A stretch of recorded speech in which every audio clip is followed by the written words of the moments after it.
হাদি সাহারার উষার বালুতে আবে জাম পানি, হাদি আজাদির হাসান হোসেন জান্নাতি ফুলদানি, হাদি ইতিহাস পাখি আবাবিল মুসার হাতের লাঠি, হাদি উমরের অর্ধজান মোরানো শীতল পাঠি, হাদি গোলাপের মাতাল গন্ধ খোলা পায়ের রাশেদার, হাদি উত্তাল সাগরে জোয়ার আল্লাহু আকবার।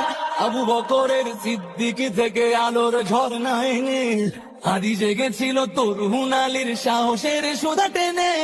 হাদি আধার পর্দা সরায় নতুন ভোরের রবি, হাদি জুলাইয়ের অগ্রনায়ক বিদ্রোহী বিপ্লবী। নতুন সময় নতুন সফর নতুন জিন্দাবাদ, সাত আসমান ভেদ করে উঠে হাদির জিন্দাবাদ। হাদি সাহারার উষার বালুতে আবে জাম পানি, হাদি আজাদির হাসান হোসেন জান্নাতি ফুলদানি।